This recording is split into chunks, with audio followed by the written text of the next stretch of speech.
L'Italie ne se limite pas à sa péninsule iconique, qui ressemble à une botte, mais comprend également de nombreuses petites et grandes îles. Les plus connues sont sans doute la Sicile, au sud, et la Sardaigne, à l'ouest. Cependant, il existe une troisième grande île, qui est en fait plus proche du continent italien que la Sardaigne. Il s'agit de la Corse. À la surprise de beaucoup, cette île ne fait pas partie de l'Italie, mais appartient à la France, bien plus éloignée, et cela depuis plusieurs siècles. Bien que la Corse soit géographiquement plus proche de l'Italie et possède des liens culturels et historiques forts avec ce pays, la France l'a fermement intégrée dans son cadre national. Mais pourquoi est-elle tombée aux mains de la France? Pourquoi n'a-t-elle jamais été rendue à l'Italie? Et pourquoi un mouvement pour l'indépendance corse prend-il de l'ampleur en ce moment? Nous allons explorer toutes ces questions fascinantes dans cette vidéo d'aujourd'hui. Bonne lecture! Plongeons d'abord dans l'histoire de la Corse, car sa position centrale en Méditerranée en a toujours fait un acteur clé. Pendant des millénaires, l'île a été influencée par divers peuples et cultures. Bien avant que des nations modernes ne se disputent le contrôle de la Corse, l'île était habitée par des communautés préhistoriques. Des découvertes archéologiques montrent que les premiers humains se sont installés sur l'île il y a environ 10 000 ans avant Jésus-Christ. Ces premiers habitants étaient des chasseurs-cueilleurs qui profitaient des ressources naturelles abondantes de l'île. Au fil du temps, la culture et le mode de vie de ces communautés ont évolué, menant à l'établissement des premières colonies permanentes.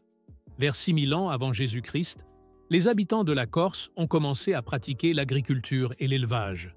C'est également de cette époque que datent les premiers menhirs, de grandes pierres dressées, que l'on peut encore admirer dans différentes régions de l'île aujourd'hui. Les premières mentions historiques de la Corse viennent ensuite des nations maritimes de la Méditerranée.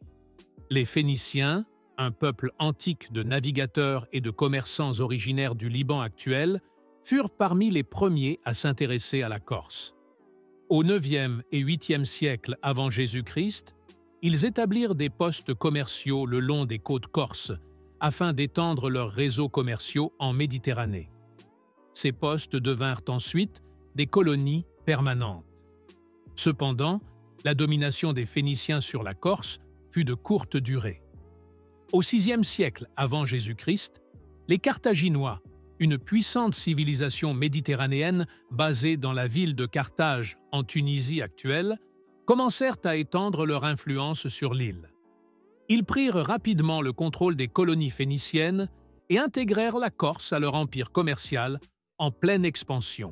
Pendant plusieurs siècles, la Corse devint un point central des réseaux commerciaux carthaginois, jusqu'à l'émergence d'une nouvelle puissance en Méditerranée, les Romains. Lors des guerres puniques, les Romains chassèrent rapidement les Carthaginois et prirent le contrôle de toutes les grandes îles de la Méditerranée occidentale, y compris la Corse. L'île joua un rôle important dans l'expansion romaine. Les Romains construisirent des routes, introduisirent leur culture, leur langue et leur architecture et développèrent l'agriculture, notamment la viticulture et la production d'huile d'olive. Plusieurs villes corses furent aménagées selon le modèle romain et devinrent d'importants centres commerciaux.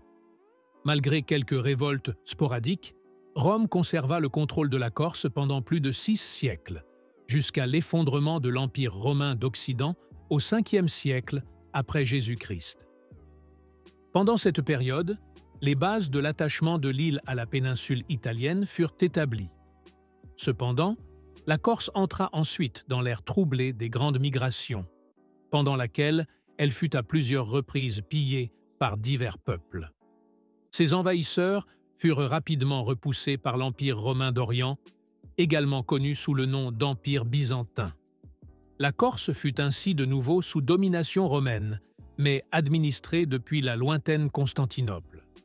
Étant située en périphérie d'un immense empire, le contrôle central y était faible. Les attaques de pirates étaient fréquentes, ce qui poussa les Corses à s'organiser localement pour protéger leur communauté. La stabilité et la croissance revinrent au Moyen Âge, avec l'ascension des républiques maritimes italiennes. Au cours du Xe siècle, Pise, l'une des 4 grandes républiques maritimes d'Italie, commença à étendre son influence sur la Corse. Les Pisans établirent un évêché à Ajaccio, qui reste aujourd'hui la capitale de la Corse, et mirent l'accent sur la christianisation de l'île. Sous leur domination, l'influence byzantine fut progressivement repoussée, et la Corse se rapprocha à nouveau de l'Italie. Au XIIIe siècle, Gênes, une autre puissante république maritime italienne, devint la principale puissance en Méditerranée occidentale et prit le contrôle de la Corse. Ce changement de domination n'altéra cependant pas les liens étroits de l'île avec l'Italie. Sous la domination génoise, la Corse fut réorganisée administrativement et de nombreuses forteresses et tours génoises furent reconstruites, marquant encore aujourd'hui le paysage de l'île. Gênes mit en place un système de gouvernement strict et tenta de réprimer les rébellions de la population corse. En réalité, les Corses ont toujours cherché à obtenir leur indépendance et à se libérer de la domination étrangère constante. Ainsi, un mouvement d'indépendance émergea dès cette époque, et ce désir d'autodétermination demeure toujours vivant chez les habitants de l'île. Poussés par des révoltes ouvertes et des insurrections, les Génois durcirent leur domination et mirent en place une politique stricte d'italianisation. C'est pour cette raison que la Corse conserve encore aujourd'hui des liens culturels étroits avec l'Italie. Ce n'est qu'en 1755 que la Corse devint véritablement indépendante pour la première fois. Alors que Gênes perdait de plus en plus de puissance, Pasquale Paoli, un leader corse charismatique, proclama l'indépendance de l'île et mit en place une constitution démocratique, une avancée révolutionnaire pour l'époque. Sous la direction de Paoli, la Corse connut une courte mais importante période d'autonomie. Il modernisa l'administration, encouragea l'éducation et le droit, et tenta d'unifier l'île. Malgré ses succès, l'indépendance corse restait fragile et éphémère. Les dynamiques géopolitiques de l'Europe à cette époque virent l'ascension de la France en tant que puissance dominante. Le royaume français, désireux d'étendre son influence en Méditerranée, tourna son attention vers la Corse.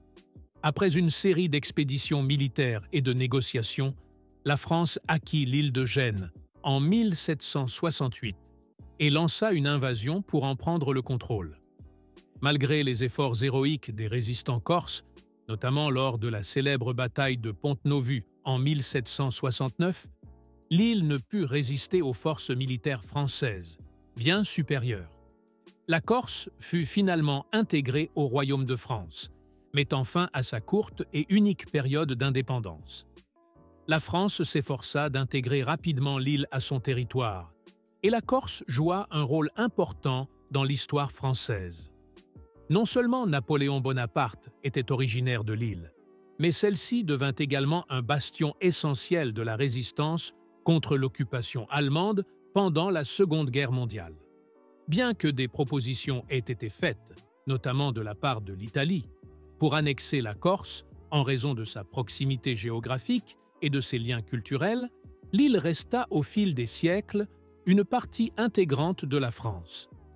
Cependant, la Corse conserve encore aujourd'hui un mouvement d'indépendance actif, qui donne parfois lieu à des troubles. De nombreux Corses revendiquent une autonomie complète vis-à-vis de la France, et certains réclament même une indépendance totale. Ces derniers mois et années, alors que des vagues de protestations ont traversé toute la France, de grandes manifestations ont également eu lieu en Corse. Si vous souhaitez en savoir plus sur ce mouvement d'indépendance, je vous invite à regarder la vidéo dédiée, que j'ai liée à la fin. En résumé, la Corse a été dirigée pendant une grande partie de son histoire depuis la péninsule italienne. Ce n'est qu'au cours d'une période de faiblesse des États italiens et après une brève phase d'indépendance corse que la France s'est emparée de l'île.